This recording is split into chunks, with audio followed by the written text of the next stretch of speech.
दोस्तों, जय हिंद, जोहार। आज हम लोग पुनः बिहार के बीपीएससी टीआरई 3 में पूछे गए 9th 10th के मैथ्स के पेपर को हल कर रहे थे। इसी कड़ी में आगे बढ़ेंगे और आगे हम लोग जो प्रश्न है उसको हल करने का प्रयास करेंगे। इसमें आगे है एक प्रश्न कि 5 संख्याओं का माध्य 18 है। यदि एक संख्या को हटा दिया जाए तो उसका माध्य 16 है, तो हटाया गया संख्या है। तो देखिए प्रश्न में कह रहा है कि संख्या का माध्य जो है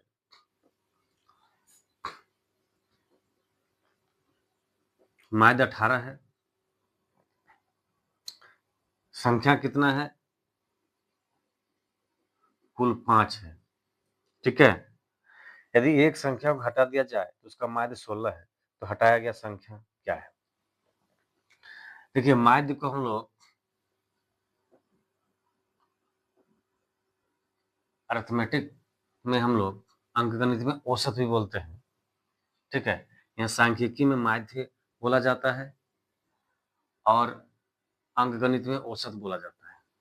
तो दोनों का मतलब एक ही होता है, सेंस एक ही है, सिर्फ अलग अलग चैप्टर में इसका नाम अलग अलग है। सांख्यिकी में इसको माध्य बोलेंगे और अंकगणित में औसत बोलेंगे। तो यहाँ से देखिए, अगर माध्य इतना दिया हुआ है, कुल इतना है, तो औसत का फॉर्मूला और माध्य का जो फॉर्मूला होता है वो कहीं न कहीं सेम ही होता है और वो होगा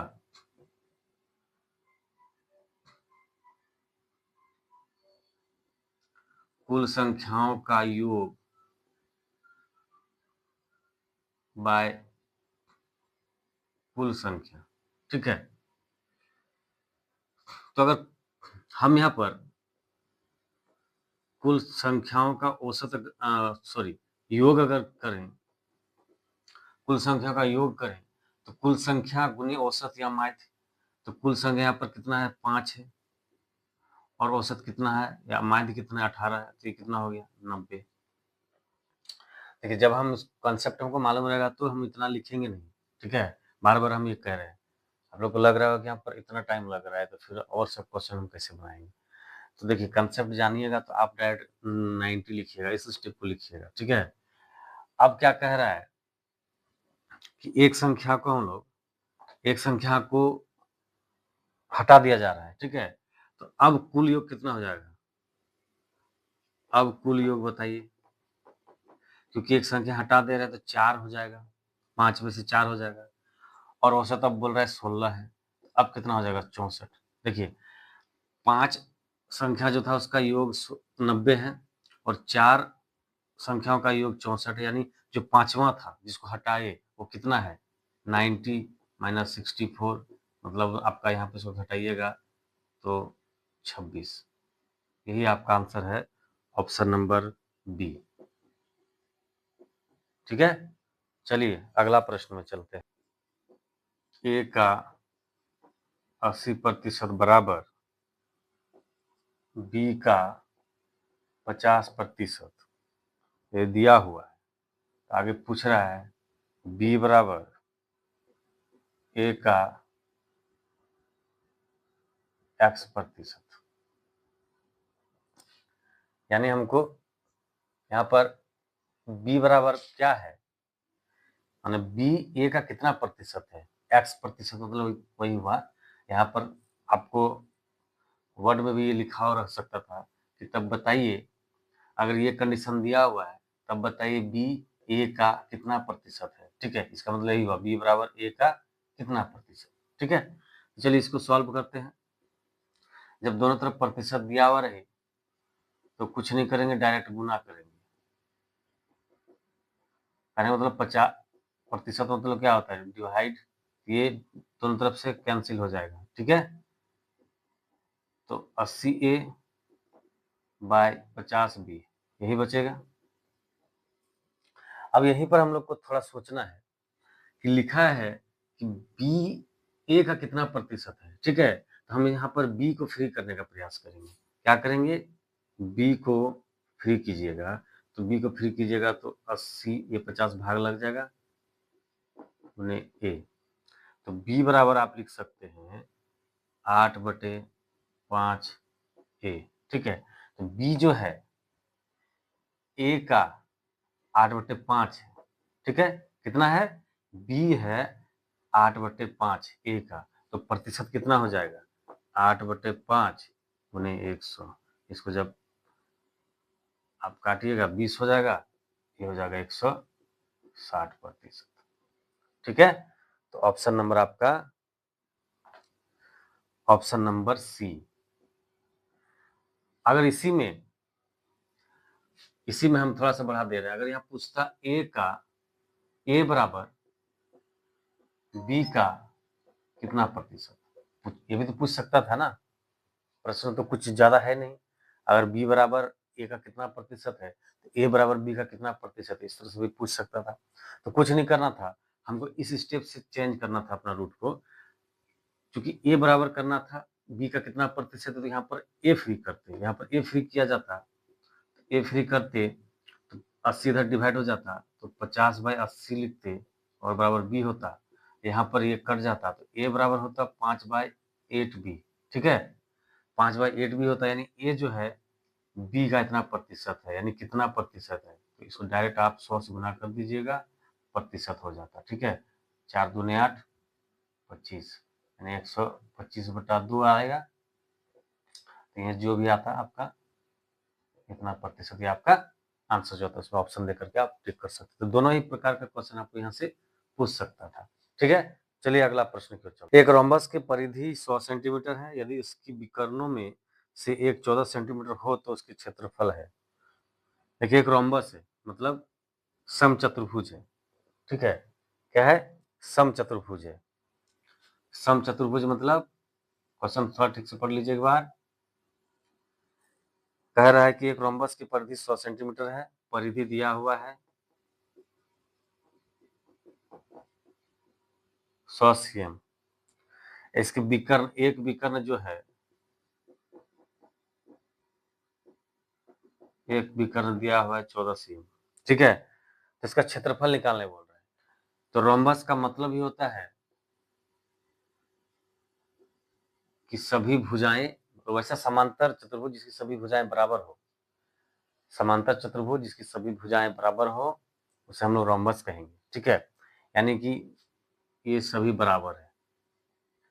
और मान लीजिए कि एक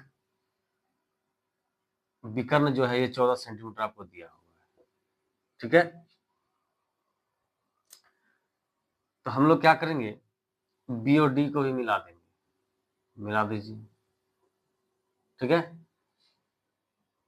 हम लोग जो समचतुर्भुज में जो एक होता है नियम या इसका एक प्रॉपर्टी होता है, उसको जानेंगे कि समचतुर्भुज के, यहीं पर लिख देते हैं, समचतुर्भुज के विकर्ण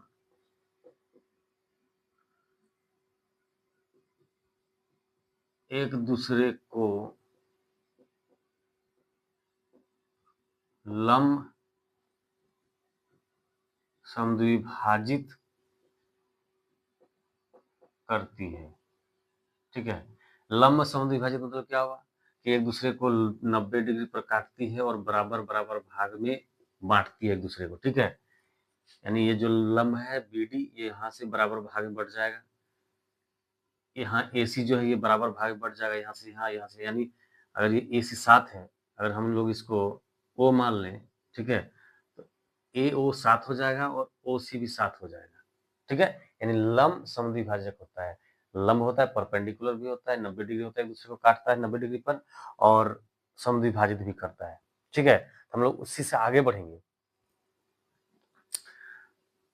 अब देखिए, हाँ, वहां से आगे बढ़ेंगे, लेकिन एक और चीज निकाल कर रख लेंगे। क्योंकि परिधि दिया हुआ है 100 सेंटीमीटर, तो प्रत्येक भुजा कितना हो जाएगा? 25, ये भी 25, 25, 25, 25, क्योंकि 25 चौके 100 होता है, ठीक है। ज्यादा नहीं लिख रहे हैं, परिधि इतना है तो भुजा हो जाएगा 25। एक विकर्ण दिया हुआ है 24, 14 दिया हुआ है। तो अब देखिए ये हो जाएगा मेरा 7, होगा ना। तो कोई भी त्रिभुज में चल जाइए, अगर हम यहीं पर लिख दिए हैं त्रिभुज BOC में एग्जाम में फिर पुनः बोल रहे हैं कि एग्जाम में हमको इतना नहीं लिखना है, ठीक है। डायरेक्ट हम इस पर त्रिभुज त्रिभुज कुछ नहीं लिखेंगे, किस में जा रहे नहीं जा रहे, यहाँ पर समझना है, समझने के लिए हम इतना सब कर रहे हैं। तो त्रिभुज OBC में अगर हम लोग पाइथागोरस थ्योरम लगाएंगे, ठीक है, तो क्या हो जाएगा, पाइथागोरस थ्योरम में लग जाएगा, तो हमको ये और ये मालूम है, बेस मालूम है, कर्ण मालूम है, तो लंब निकालना होगा। तो लंब यानी OB बराबर हम लिख सकते हैं OB स्क्वायर बराबर BC square minus OC square, ठीक है। BC है 25, तो 25 का स्क्वायर 500, सॉरी 625, और OC 7 है, 7 का 49, ठीक है। जब इसको माइनस कीजिएगा, 15 में 9 6 आएगा, फिर 11 में 4 7 आएगा, यहाँ से 5 आ जाएगा, OB स्क्वायर, तो OB का वैल्यू यहाँ से आ जाएगा आपको 24, ठीक है। OB क्या आ जाएगा, 24 आ जाएगा।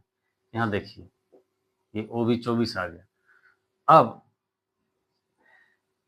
चूंकि ये लंब है, यानी त्रिभुज ABC में जाएंगे हम लोग, और ये ऊंचाई हो जाएगा, ये आधार हो जाएगा, तो त्रिभुज ABC का क्षेत्रफल निकालिए।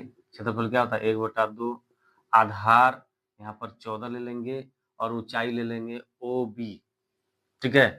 देखिए OB हम लोग यहाँ से निकाल के रखे हैं 24, तो 24 दे दीजिए।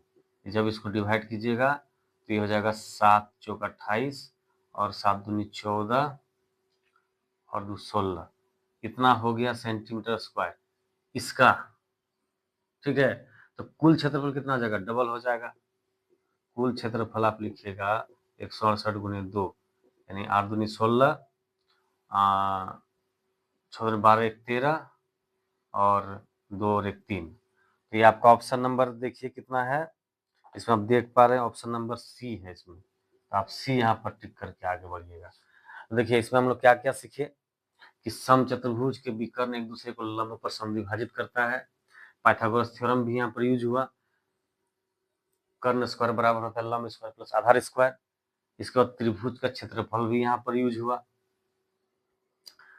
त्रिभुज का क्षेत्रफल होगा 1/2 आधार गुनी ऊंचाई, और यहाँ पर कुल क्षेत्रफल करने के लिए यही यूज हुआ कि जो समलंब होता समचतुर्भुज जो होता है उसके विकर्ण जो होता है उसको दो बराबर भाग में, दो बराबर क्षेत्रफलों में विभाजित करती है, ठीक है।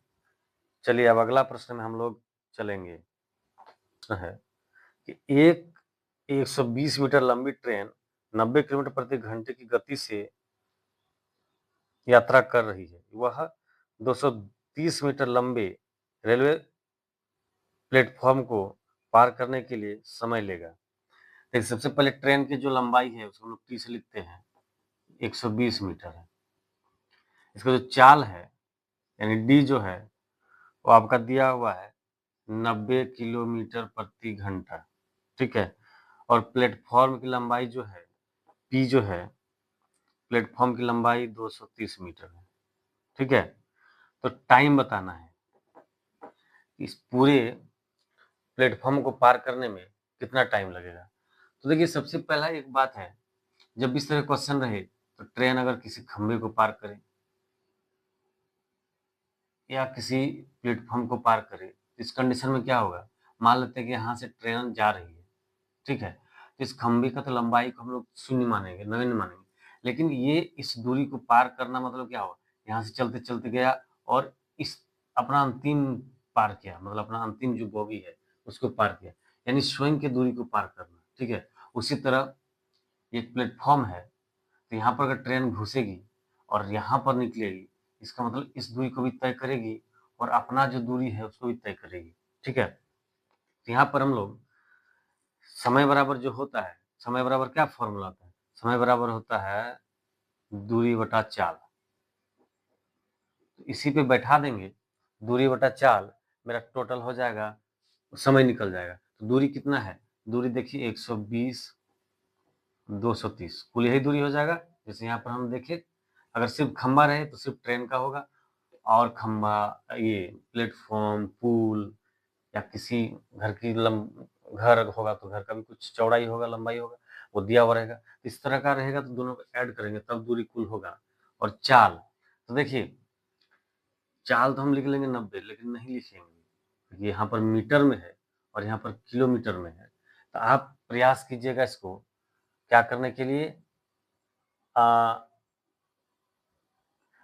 आंसर भी आप एक बार, ऑप्शन भी एक बार देख लीजिएगा कि ऑप्शन मेरा किसमें आंसर दिया हुआ है। इसमें तो निकल पाएगा नहीं, किसी एक यूनिट में ही करना पड़ेगा इसको कि मीटर प्रति सेकंड कर दीजिए।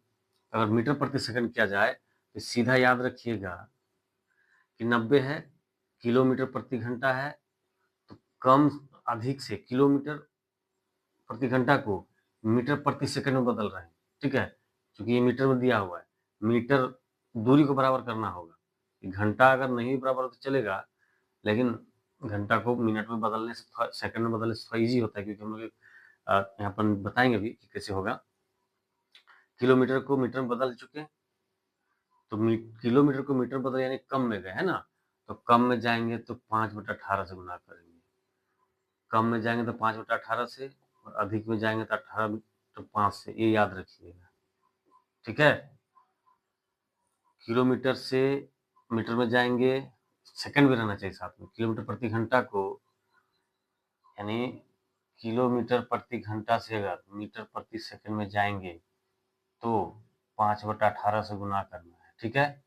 और मीटर पर सेकंड से किलोमीटर प्रति घंटा जाएंगे तो 18/5 से गुना करना है। अब क्यों आता है उतना हम अभी नहीं बताएंगे। अरे होता क्या है कि जैसे कि वो है, एक्चुअली होता कैसे है, ये आया कैसे, जैसे कि 90 किलोमीटर प्रति घंटा मतलब बटा h होता है, ठीक है। तो 90 किलोमीटर को मीटर में बदलेंगे तो क्या करना होगा, 1000 से गुना करना होगा, क्योंकि 1 किलोमीटर में 1000 मीटर होता है, ठीक है। अब घंटा को मिनट में बदलना है तो घंटा को सेकंड में बदलना है, क्योंकि ये मीटर पर सेकंड में चेंज कर रहे हैं, तो 60, जैसे घंटा को 60 से गुना करेंगे तो मिनट हो जाएगा, फिर 60 से गुना करना होगा तो वो सेकंड हो जाएगा, यानी 60 × 60। जब इसको आप कैंसिल कीजिएगा तो आप पाइएगा कि 90 गुने 5 बटे नीचे 6 18, इसीलिए हम 18 से गुना कर रहे थे, ठीक है। तो ये याद रखिएगा कि किलोमीटर प्रति घंटा से, यानी ज़्यादा से कम जाएंगे तो 5/18 से गुना करना होगा, कम से गुना करना होगा। और मीटर पर सेकंड से किलोमीटर पर सेकंड, यानी कम से ज़्यादा जाएंगे तो ज़्यादा से, यानी 18/5 से गुना करना होगा। तो यहाँ पर देखिए 18 पंचे 90, ये आ गया 25 मीटर पर सेकंड हो गया, ठीक है। अब यहाँ पर डायरेक्ट बैठाइए कि दूरी बराबर चाल होता है, दूरी मेरा इतना आ गया, चाल भी मेरा यहाँ से इतना आ गया है। अब इसको जब जोड़िएगा तो 100 200 300 350 आएगा, ये हो जाएगा 25। और जब आप इसको डिवाइड कीजिएगा तो 12 13 हो जाना चाहिए, है ना। तो 13 मीटर पर सेकंड का स्पीड इसका है, ठीक है। सॉरी 13 नहीं आएगा ना, 25 चौके 100 होगा, जैसे कि 25 का 25 चलाएंगे 100 बचेगा, मतलब 10 बचेगा, तो 25 चौके 100 हो जाएगा, ठीक है। चलिए, तो इसका ऑप्शन अगर आप देखना चाहेंगे तो ऑप्शन कितना हो जाएगा आपका, ऑप्शन तो इसमें से कोई नहीं दिख रहा है ना, कोई नहीं है, इनमें से कोई नहीं, ई नंबर, ठीक है। दो संकेंद्री वृत्तों जिनकी परिधियां 88 सेंटीमीटर और 132 सेंटीमीटर है के बीच वलय का क्षेत्रफल है। दो संकेंद्री वलय है, मतलब वृत्त है, संकेंद्री वृत्त मतलब उसका जो है केंद्र एक ही है, ठीक है। थोड़ा टेढ़ा हुआ, कोई बात नहीं। जिनकी परिधियां, मान लेते हैं ये आर और ये है, ये छोटी आर ये बड़ी आर, ठीक है। तो बड़ा का जो परिधि है, पहले छोटा ही चलते हैं, छोटा का जो परिधि है यानी 2πr जो है ये 88 है, ठीक है।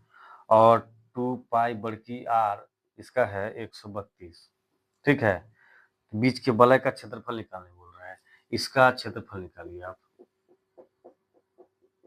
ठीक है, तो आप यहाँ से आर दोनों जगह से निकाल सकते हैं। यहाँ से आर क्या हो जाएगा, 88/2 गुने 22 गुना 7, क्योंकि पाई का मान होता है 22/7, तो 22 नीचे ऊपर ही, इधर से कीजिएगा तो आर हो जाएगा 132 गुने 7 और 2 गुना 22। ठीक है, तो ये 22 को 4 से गुना कीजिए तो ये होगा, और यहाँ से 2, यानी आर आ गया यहाँ से 14, और यहाँ से हो जाएगा, इसको कटाइएगा तो 6 से कट जाएगा, इसको कटाइएगा 3 हो जाएगा, यानी आर आ गया आपका यहाँ से 7 या 21। ठीक है, अब क्षेत्रफल क्या होगा कि बड़ा वाली वृत्त में से ये छोटा वाला वृत्त को घटा देंगे, बड़ा वाले वृत्त का क्षेत्रफल में से छोटा वाले वृत्त का क्षेत्रफल घटा देंगे तो यही ना बचेगा। तो यहाँ पर डायरेक्ट लिखिए, कहाँ लिख दें, यहाँ लिख देते हैं। ठीक है, वलय का क्षेत्रफल pi r square minus pi r square. ठीक है, यहाँ से पाई को कॉमन लीजिएगा तो r square minus r square, तो पाई का मतलब हो जाता है 22/7। ठीक है, और आर बड़ा है 21, 21 का स्क्वायर कितना होगा 441, और 14 का स्क्वायर हो जाता है 196। ठीक है, डायरेक्ट बैठा दिए हम यहाँ पर।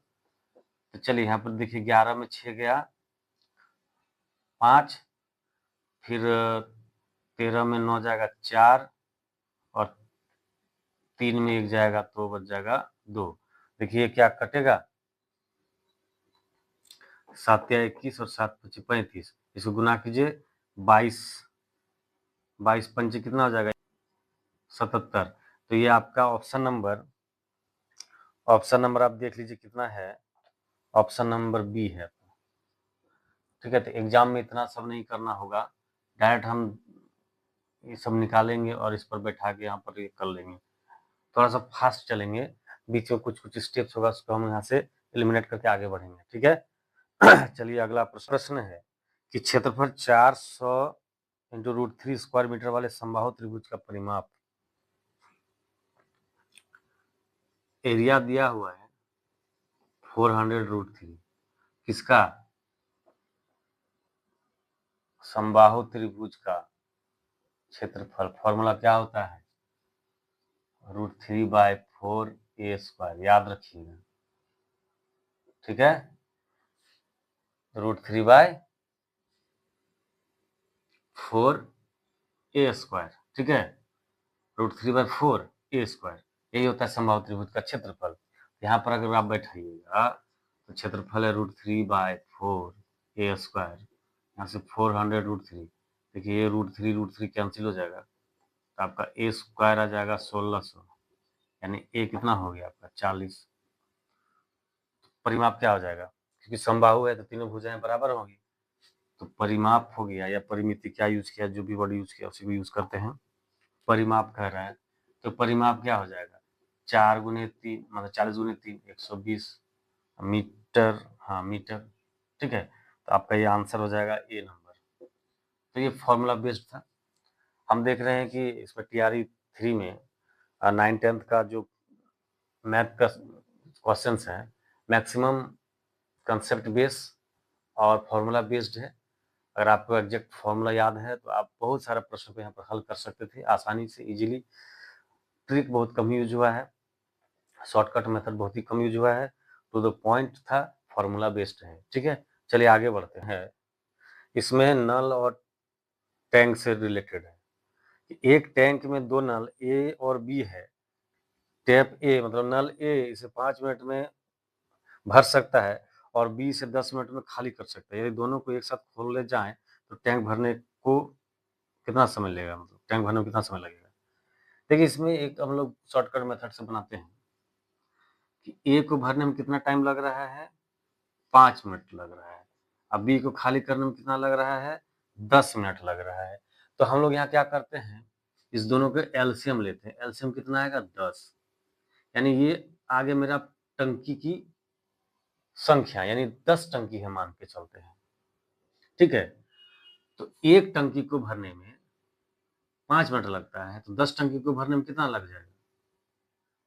इसको जब भाग देंगे तो 2 आएगा, इसको जब भाग देंगे 10 से तो 1 आएगा। ठीक है, तो यहाँ जो बीच में आता है ये टोटल कार्य होता है, कुल कार्य। कहने मतलब 10 टंकी आवाज है, तो जैसे कह रहा था कि एक टंकी को 5 मिनट लगता है, ठीक है, एक टंकी को 5 मिनट लगता है, तो 10 टंकी को भरने में जो भी टाइम लगेगा, यानी उसका ये क्षमता आ गया, यानी 1 मिनट में वो 2 टंकी भरता है, ठीक है। क्षमता, ये क्या है? क्षमता। ये आ गया आपका समय, ये आ गया कुल कार्य, अब कुल कार्य ये हो गया, और ये है क्षमता, ठीक है। इसका कहने का मतलब है कि 1 मिनट में ये 2 टंकी भरता है, और इसका मतलब हो गया 1 मिनट में ये क्या बोले, हाँ, 1 टंकी खाली करता है, ठीक है। 1 मिनट में 2 टंकी खाली करता है, और 1 मिनट में 1 खाली करता है। तो 1 मिनट में क्षमता इसका 2 है, इसका 1 है, तो 1 मिनट में भरा टंकी 2 माइनस 1 यानी 1। देखिए हम क्या बोल रहे हैं यहाँ पर, फिर से ध्यान दीजिएगा। इस तरह जब करेंगे ये कुल कार्य होगा, यानी कि 1 मिनट में ये 2 टंकी भरता है, और 1 मिनट में 1 खाली कर देता है। 2 मिनट में भरा, मतलब जैसे 1 मिनट नल चला, 2 भर गया, और 1 इधर खाली भी कर रहा था, तो ये खाली भी हो गया, तो यानी बचा 1 ही। 1 मिनट में 1 टंकी भर रहा है, ठीक है। तो आगे देखिए क्या बोला है कि टैंक को भरने में कितना समय लगेगा। तो अब हम लोग देखिए यहाँ पर क्या था, टंकी टोटल कितना था, 10 था, कुल कार्य 10 था, इसीलिए कुल समय कितना हो जाएगा, 10 टंकी है, 1 मिनट में 1 भरता है, तो 1 से भाग देंगे तो आपका 10 मिनट आंसर आ जाएगा। यही आपका आंसर होगा, और ऑप्शन नंबर आपका ये ए हो जाएगा, ठीक है। चलिए अगला प्रश्न चल। ट्रेन और खंभा जो आया था, वो मेरे जो पिछले पहले क्वेश्चन बनाए हैं उसी तरह का क्वेश्चन आया हुआ है, लेकिन यहाँ पर ट्रेन की लंबाई हमको मांग रहा है। लिखा है कि एक ट्रेन एक खंभे को 8 सेकेंड और 120 मीटर लंबे प्लेटफॉर्म को 20 सेकेंड में पार करती है, ठीक है। देखिए एक खंभा है, इसको पार करने में ट्रेन को 8 सेकेंड लगता है, और एक प्लेटफॉर्म है, इसको पार करने में 20 सेकेंड लगता है, ठीक है। तो ट्रेन की लंबाई ज्ञात करने बोल रहा है। अगर ट्रेन की लंबाई अगर हम लोग मान लें टी है, ठीक है, ट्रेन की लंबाई टी है, और यहाँ पर समय लग रहा है 8, तो पहला कंडीशन में चाल कितना हो जाएगा, चाल बराबर होता है दूरी बटे समय, ठीक है। अब यहाँ पर जो ट्रेन की लंबाई टी माने हैं, तो ये दूरी हो गया, यहाँ पर दूरी कितना हो जाएगा, टी हो जाएगा प्लस 120 मीटर प्लेटफॉर्म है, ये प्लेटफॉर्म की लंबाई 120 मीटर है, तो कुल दूरी इतना हो गया। और यहाँ पर समय कितना लग रहा है, यानी टी कितना है, समय ही लिख लेते हैं, समय यहाँ पर 20 सेकेंड है, ठीक है। तो यहाँ से चाल कितना हो जाएगा, दूरी बटे समय। चाल देखिए, चाल तो दोनों बराबर है ना, यहाँ पर भी वही ट्रेन जा रही है, यहाँ पर वही ट्रेन जा रही है, कंडीशन वही कि एक ही ट्रेन है, तो चाल दोनों का बराबर हो जाएगा। तो t/8 बराबर t प्लस 120/20, ठीक है। यही करना होगा, इसको डिवाइड कीजिएगा तो 4 दूनी 8, 4 पंचे 20, गुना कर लीजिएगा, 5t इधर जाएगा 2t प्लस 240, इधर आएगा तो 3t हो जाएगा 240, टी हो जाए आपका 240/3 यानी 80 मीटर। ये आपका ऑप्शन नंबर हो जाएगा ए, ठीक है। तो समय दूरी से रिलेटेड था, ट्रेन इसमें इंक्लूड था। तो जब किसी खंभे को पार करे तो उसको, यानी खुद अपनी दूरी को पार कर रहा है, और प्लेटफॉर्म को या किसी पुल को पार करे तो पुल सहित अपनी दूरी को भी पार करेगा, तो कुल दूरी वहां पर दोनों को जोड़ेंगे, ठीक है। और आगे जो भी डाटा दिया रहेगा उसके मदद से आगे बढ़ेंगे और फाइनली आंसर तक पहुंचेंगे। चलिए अगला प्रश्न की ओर हम लोग चलते हैं। अगला जो प्रश्न है, इसमें लिख रहा है कि एक समानांतर चतुर्भुज में, आगे ऑप्शन में दिया हुआ है कंडीशन, ठीक है। देखिए समांतर चतुर्भुज है, ए बी सी डी। देखिए विपरीत कोण बराबर होता है, यहाँ पहला लिखा हुआ है कि विपरीत कोण बराबर होता है। बिल्कुल सही बोला है। विपरीत मतलब आमने सामने का कोण, ठीक है। विपरीत कोण यानी आमने सामने का कोण बराबर होता है, ये भी सही है। 2 नंबर में जो दिया हुआ है, ऐसे इसको ए भी लिख देते हैं, ए बी।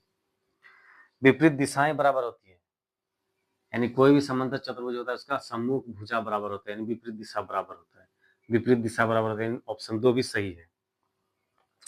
केवल 2 दिशाएं समांतर होती है, केवल 2 दिशाएं समांतर होती है। दिशाएं मतलब जैसे पूरब पश्चिम, उत्तर दक्षिण होता है ना, क्या बराबर है? भुजाएं, दिशाएं मतलब यहाँ पर भुजाएं मान के चलिए, तो क्या 2 ही बराबर होता है? जब तीसरा नंबर सही हुआ मेरा, तो फिर ये तो सही नहीं हो सकता है ना।